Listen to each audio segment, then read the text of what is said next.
berpaling dari Islam. Hukum poligami dalam syariat Islam. Serta keajaiban penciptaan otak manusia. Dan pemirsa, inilah Hasanah Ensiklopedia Islam Dunia hari ini.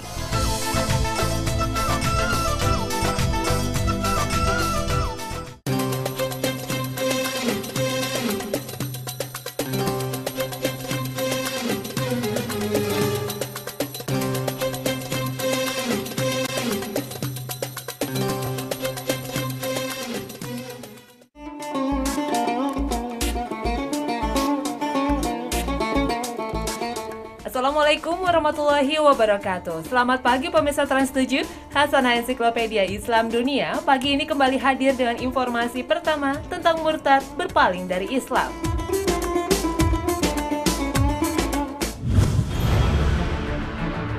Murtad adalah keluarnya seorang muslim dari Islam dan kembali kepada kekafirannya.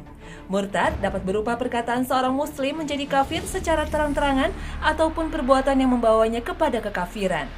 Bila seseorang yang pernah beriman, kemudian ia mendustakan firman Allah SWT dengan tidak lagi melaksanakan segala perintah dan larangannya, sehingga menyebabkan ia kembali pada kekafiran, maka ia pun bisa disebut murtad. Seorang muslim dikatakan murtad bila dilakukan atas kesadaran dan kehendaknya. Bila ada paksaan namun hatinya tetap dalam keimanan kepada Allah, maka tidak termasuk kategori murtad. Dalam surat An-Nahl ayat 106, Allah SWT berfirman, barang siapa yang kafir kepada Allah sesudah dia beriman, dia mendapat kemurkaan Allah. Kecuali orang yang dipaksa kafir, padahal hatinya tetap tenang dalam beriman, maka ia tidak berdosa. Akan tetapi, orang yang melapangkan dadanya untuk kekafiran, maka kemurkaan Allah menimpanya dan baginya azab yang besar. Adapun rasa was-was yang ada di dalam hati, maka itu tidak mempengaruhi keimanan seseorang selama dia berusaha untuk mengusirnya. Seperti yang dirasakan oleh para sahabat dalam hadis Abdullah bin Mas'ud radhiyallahu anhu.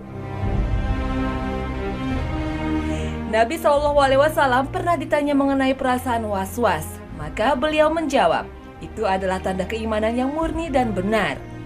Ketika masyarakat dalam suatu kaum telah murtad dan berpaling dari Tuhannya, maka Allah SWT telah menjanjikan kelak akan datang suatu kaum yang mencintai dan dicintai Allah, yang bersikap keras terhadap orang kafir dan selalu berjihad di jalan Allah. Kebodohan menjadi penyebab utama adanya gelombang pemurtatan karena mereka tidak dibentengi dengan ilmu. Oleh karena itu, salah satu cara yang efektif untuk mengantisipasi pemurtatan adalah dengan menyebarkan akidah dan ilmu yang benar di masyarakat.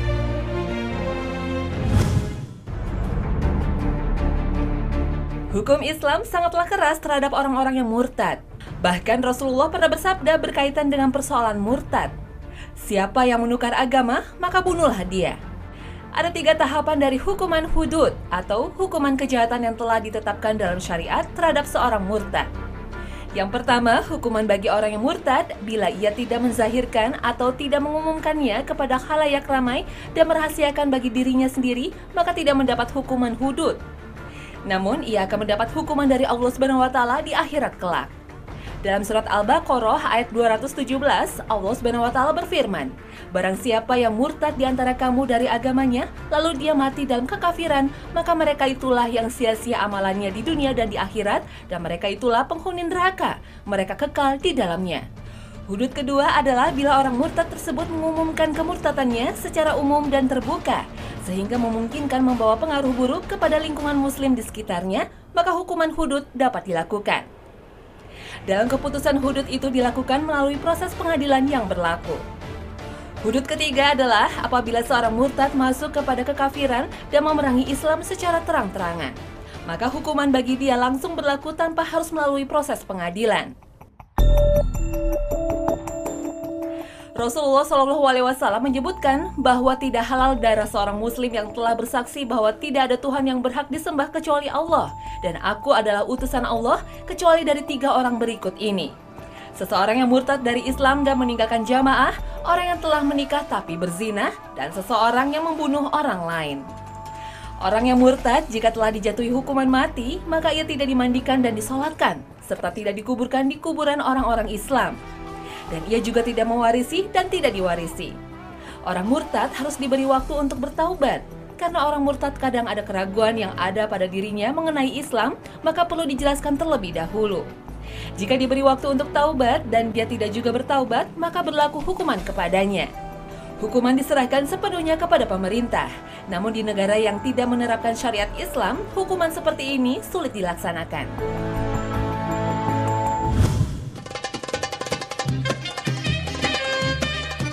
Pemirsa Hasanah, jangan kemana-mana, karena selanjutnya akan kami hadirkan informasi tentang hukum poligami. Tetap bersama Hasanah, Ensiklopedia Islam Dunia akan segera kembali.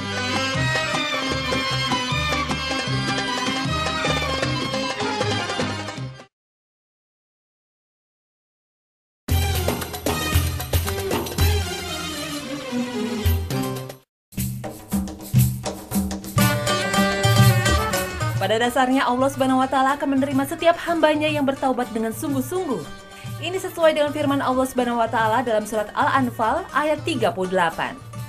Katakanlah kepada orang-orang yang kafir itu, jika mereka berhenti dari kekafirannya, niscaya Allah akan mengampuni mereka tentang dosa-dosa mereka yang sudah lalu, dan jika mereka kembali lagi, sesungguhnya akan berlaku kepada mereka sunnah Allah terhadap orang-orang dahulu.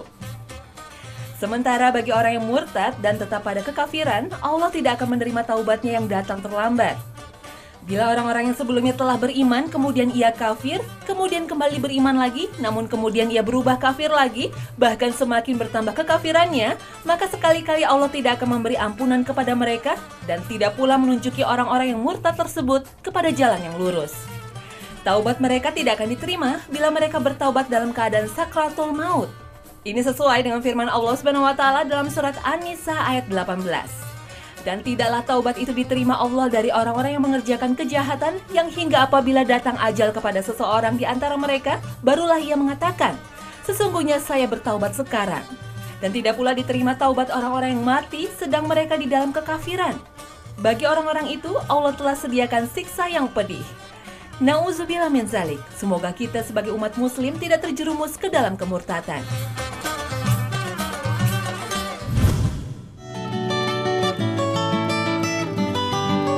Pemirsa, kita ikuti informasi berikutnya dalam Hasanah Ensiklopedia Islam Dunia.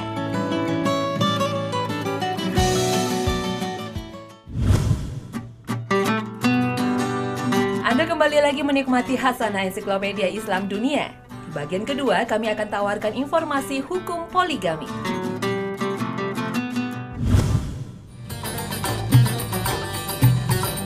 Persoalan poligami bukan hanya eksis pada masa Islam, ia telah ada sejak sebelum datangnya Islam dan telah dipraktekkan oleh bangsa-bangsa terdahulu seperti bangsa Yunani, Cina, India, Babilonia, Mesir, dan bangsa lain yang mempunyai peradaban tinggi dalam sejarah dunia.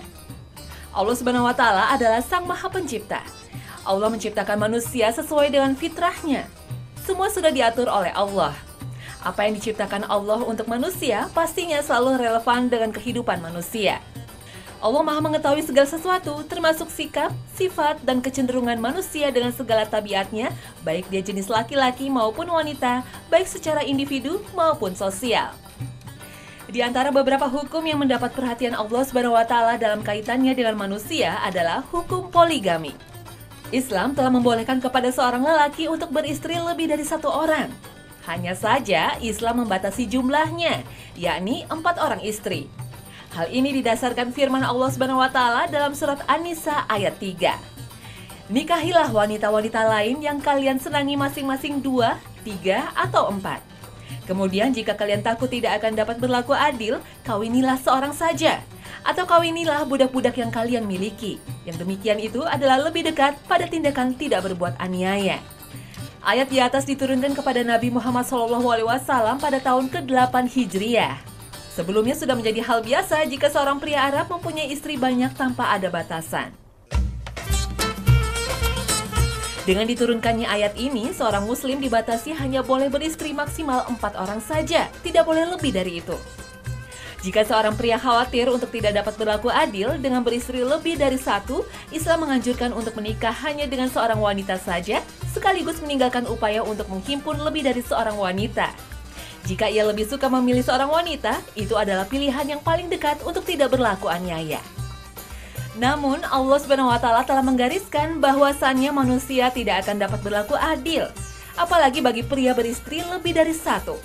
Ketentuan Allah telah digariskan bahwa laki-laki yang memiliki istri lebih dari satu agar tidak hanya cenderung dekat pada satu istri saja yang dicintainya. Allah telah memerintahkan agar mereka juga tidak lalai kepada istri-istri lainnya. Yang dimaksud dengan adil adalah kemampuan seimbang dalam pemenuhan segi materi dan segala sesuatu yang berhubungan dengan muamalah kepada istri. Sementara berbuat adil dalam mencintai istri-istri adalah suatu hal di luar kemampuan. Oleh sebab itu, ada sebuah hadis dari Aisyah radhiyallahu anhu. Rasulullah Shallallahu alaihi wasallam telah membagi giliran di antara para istrinya secara adil, lalu mengadu kepada Allah Subhanahu wa taala dalam doa. Ya Allah, inilah pembagian giliran yang mampu aku penuhi, dan janganlah Engkau mencela apa yang tidak mampu aku lakukan. Hukum poligami hingga 4 istri adalah mubah. Mubahnya hukum poligami harus dengan syarat dapat berbuat adil terhadap para istri. Jika tidak yakin bahwa dirinya tidak dapat berbuat adil, maka tidak boleh kawin poligami. Namun demikian, bila orang tersebut melangsungkan perkawinannya, maka akad nikahnya tetap sah.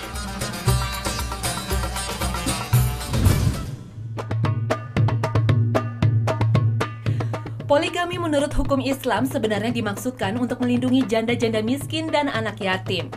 Dengan memberikan izin untuk praktek poligami, Islam berharap agar kehidupan janda-janda miskin dan anak-anak yatim tersebut bisa lebih baik. Selain itu, dengan dinikahi secara sah, keberadaan janda-janda miskin dan anak yatim tersebut bisa terhindar dari fitnah. Kesemuanya itu dimaksudkan untuk melindungi janda tersebut secara lahir maupun batin, bukan sekedar untuk melampiaskan nafsu dan kesenangan. Ironisnya, praktek poligami yang dimaksudkan untuk melindungi janda ini ada kalanya malah melahirkan janda-janda baru. Niat mulia poligami ini jadi kehilangan makna ketika pada akhirnya anak kandung terluka dan istri pertama tersakiti serta lebih memilih menjadi janda. Jangan sampai ketika seorang laki-laki berpoligami, kemudian timbul rasa dengki dan permusuhan di antara para istrinya. Perasaan ini biasanya timbul karena suami lebih mencintai satu istri daripada istri yang lain, atau karena kurang adanya keadilan. Perasaan di atas juga biasanya terwarisi hingga kepada anak-anaknya dari masing-masing istri, sehingga rasa persaudaraan tidak ada lagi, dan bisa menyebabkan anak-anak mengalami trauma keluarga berkepanjangan. Oleh karena itu, perlu diingat sekali lagi, bila tidak mampu berlaku adil, cukuplah satu pilihannya. Dan sebelum berniat poligami, harusnya dia membaca kembali surat An-Nisa ayat 3 dan 129. Semoga kita menjadi orang-orang yang beriman dan dirahmati oleh Allah Subhanahu wa taala.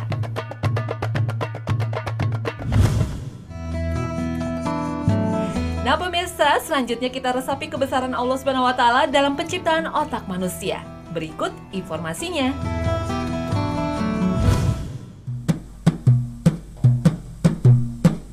Otak adalah salah satu organ yang paling menakjubkan di dalam tubuh manusia karena otaklah yang mengendalikan sistem saraf pusat agar semua bagian tubuh bisa bekerja secara normal. Otak manusia sangatlah kompleks. Ia terdiri dari sekitar 100 miliar saraf atau neuron. Ada begitu banyak hal terjadi di dalam otak dengan berbagai bidang yang berbeda. Karenanya otak termasuk salah satu organ vital dalam kehidupan manusia. Tiap sel otak memiliki ratusan dan ribuan cabang atau tentakel. Tentakel ini mirip sekali dengan tentakel gurita, namun berukuran mikro alias sangat kecil sekali.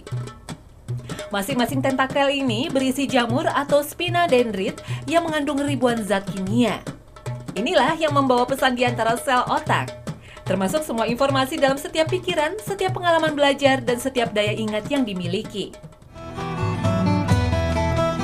Ketika kita berpikir, semua gelombang elektromagnetis bergerak turun ke cabang sel otak, memicu zat kimia di dalam salah satu jamur yang kemudian dengan cepat menyebar untuk memicu zat kimia di dalam spina dendrit lainnya. Hal ini kemudian memicu respon elektromagnetis dari sel otak sebelahnya. Proses ini berjalan terus sehingga membentuk jejak setapak yang menyerupai jalan setapak berliku-liku di dalam hutan besar. Dan jika mampu dilihat secara kasat mata, kecepatan gerak zat kimia ini akan tampak seperti air terjun Niagara. Dengan begitu banyaknya kemungkinan tentang otak manusia, tidak seorang pun yang masih hidup yang pernah mendekati penggunaan otak secara maksimal. Bahkan ada yang beranggapan rata-rata manusia hanya menggunakan 3% kapasitas otaknya dan orang yang jenius mampu menggunakan 4% saja.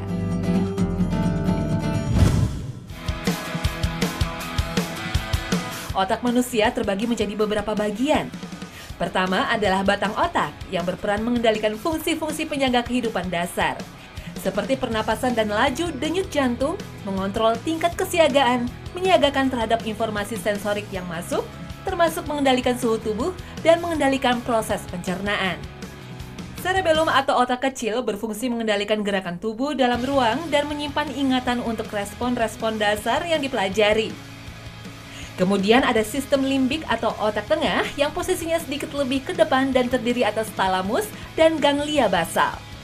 Sistem limbik penting bagi pembelajaran dan ingatan jangka pendek, tetapi juga menjaga hemostatis atau pengatur keseimbangan di dalam tubuh. Dalam sistem limbik terdapat hipotalamus atau bagian dari otak yang terdiri dari sejumlah nukleus dengan berbagai fungsi yang sangat peka terhadap steroid dan glukokortikoid, glukosa, dan suhu. Hipotalamus meskipun kecil dan beratnya hanya 4 gram, namun mampu mengatur hormon, hasrat seksual, serta emosi. Selain itu, hipotalamus juga mampu mengatur waktu makan dan minum, suhu tubuh, keseimbangan kimiawi, hingga waktunya tidur dan bangun, dan sekaligus mengatur kelenjar utama dari otak, yaitu kelenjar pituitari. Hipotalamus adalah bagian otak yang memutuskan mana yang perlu mendapat perhatian dan mana yang tidak. Lalu ada otak bagian depan yaitu cerebrum, atau yang sering disebut otak kiri dan kanan. Otak kiri berfungsi untuk mengerjakan tugas-tugas analitik seperti bahasa verbal, matematika, logika, angka, urutan, penilaian, dan analisis.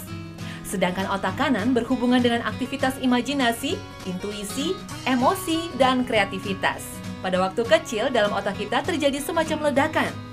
Saat itu setiap sel otak yang jumlahnya berjuta-juta mengeluarkan sejumlah serat yang sangat halus dan kecil ke segala arah, mencari dan membuat sambungan dengan ribuan sampai puluhan ribu sel otak lainnya. Ini yang dinamakan interkoneksi. Proses ini kemudian berlanjut seterusnya seumur hidup. Pada saat lahir, jumlah sel otak kita tidak akan bertambah lagi. Selanjutnya yang akan bertambah hanyalah jumlah interkoneksi ini. Fakta pentingnya adalah yang menentukan kecerdasan seseorang bukan jumlah sel otaknya. Sel otak kita sudah memiliki kapasitas yang jauh lebih dari sekedar jenius. Tapi tingkat kecerdasan seseorang tergantung pada jumlah interkoneksi sel otaknya. Jumlah interkoneksi ini sebagian besar ditentukan oleh mutu yang sangat baik dari makanan otak yang terdiri dari oksigen, nutrisi, dan informasi.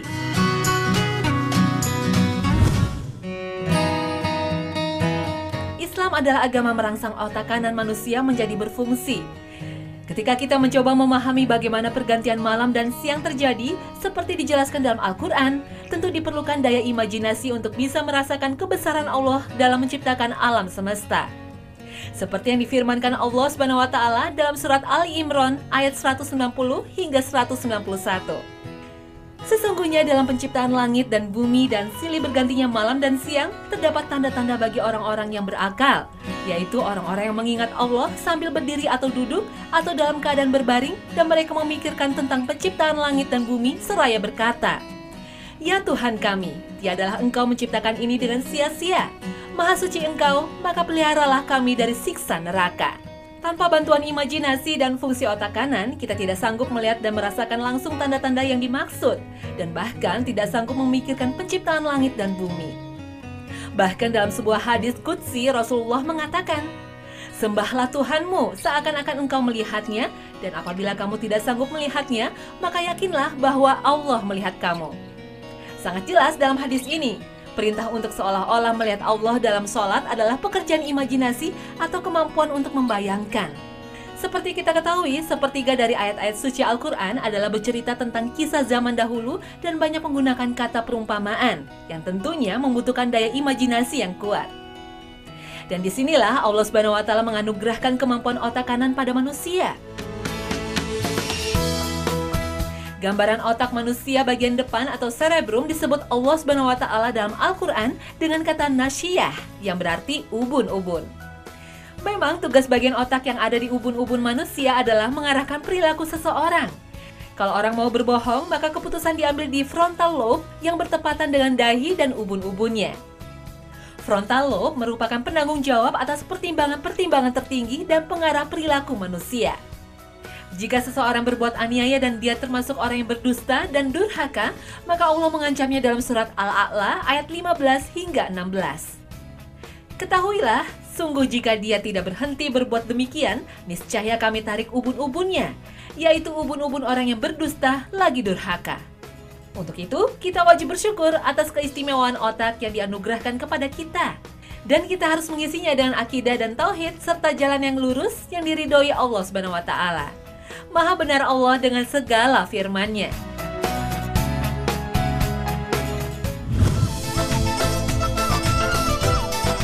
Nah pemirsa, sungguh begitu besar dan tiada putusnya nikmat yang Allah Subhanahu wa taala berikan kepada kita, seperti menciptakan otak yang demikian sempurna. Tinggal bagaimana kita mensyukuri dan menjaga karunia ini. Informasi tadi mengakhiri kebersamaan kita dalam Hasanah pagi ini. Terima kasih dan wassalamualaikum warahmatullahi wabarakatuh.